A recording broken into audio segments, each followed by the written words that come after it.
like a Hellcat.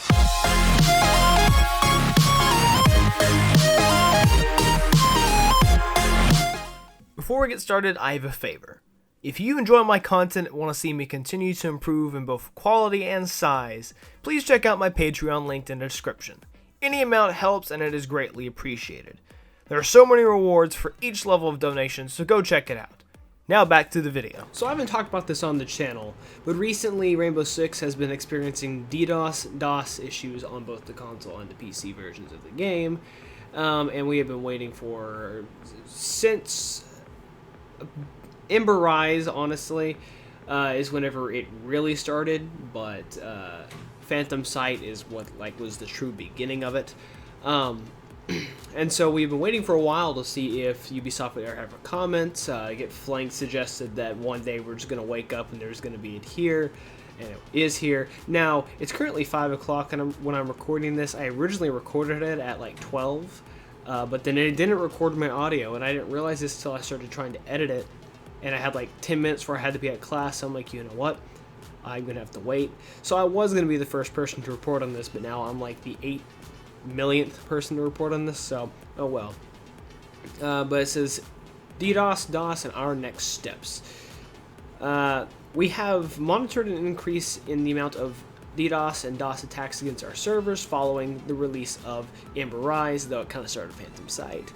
Below you will find our next steps for how we plan to address the situation as we move forward. The next steps, ban waves, which I honestly expected. I believe that's what Get Flanked suggested as well, as like the main punishment. We have identified the worst offenders perpetuating these DDoS and DOS attacks, and we will be initiating a ban wave. This applies to both PC and console players, which originally people thought it only happened on console, but apparently it does happen a lot on PC as well. Players who have been found initiating DDoS and DOS attacks will be banned. Target will be next week. Will continue as needed, so they'll ban until basically everyone that's been doing this is gone. They're also reducing the matches per server. Usually, like it says, we currently host 3 matches per server. When a server crashes or when a DDoS attack starts, it results in 3 matches being impacted and eventually taken offline. So we are splitting this to have each server host a single match to reduce the impact. So the true thing is 66% reduction in the impact of DDoS and DOS attacks at the cost of probably a 66% reduction in, or increase in queue time. And they should be done with that or either they should start, I think it's target the end of this week is whenever they're going to start. Remove escalating abandoned sanctions. We have noted the unintended consequences of escalating abandoned sanctions on players impacted by DDoS and DOS attacks. We are disabling this feature to reduce the long-term impacts felt by legitimate players. Basically, it's to, reduce soft booting, which is where people were just slowly unable to play until they get kicked and then it counts against them or whatever. Or they lag out. Soft booting is where the latency is consistently so high that eventually they disconnect instead of the server crashing, which will count as a loss for them, which would make them have to wait longer before they get back into the game. So this is aimed to prevent that from happening. Network traffic monitoring and management. We are making adjustments to how we manage and monitor our network data and how we accept packets sent to our servers. We cannot provide details on this topic as it will expose information that can be used to circumvent the work we are doing. This will have substantial impact on DDoS, DOS, and soft booting and server stress. So basically, they're preparing for the future because it says early October. So it's preparing for the future, basically making it harder and harder to DDoS because they will not accept packets that are not from the game itself if they're from an independent IP. I believe that's what that's going to work for, and I think that that method should definitely work to fix the issue in the long term. They are pursuing legal options, which is exactly what Get Flanked suggested. We have discussed the current situation with our legal team and addressed our options. We will be issuing cease and desist to websites and people hosting these services. Legal action against prominent DDoS and DOS attackers is in progress.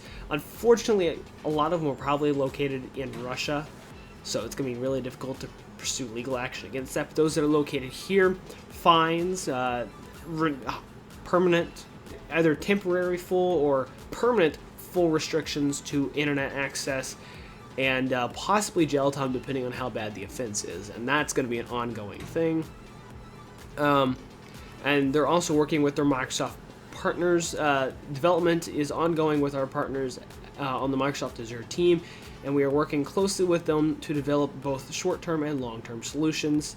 The Microsoft Azure is who runs their services, their servers across PlayStation, Xbox, and their pretty sure the PC ones is they go through Microsoft Azure. It's like Amazon has their own game servers, but yeah. So they're just working to have preventative things rather than responsive, have more preventative things when it comes to dealing with DDoS attacks and stuff like that. Basically, they do have a list of terms. DDoS is if it's like outside of the person that's doing its IP, but DOSes are the idiots. They're the ones actually attacking the servers from their personal IP, which is so stupid. They are definitely going to be tracked down. It's like, I don't see how you can be so dumb, honestly.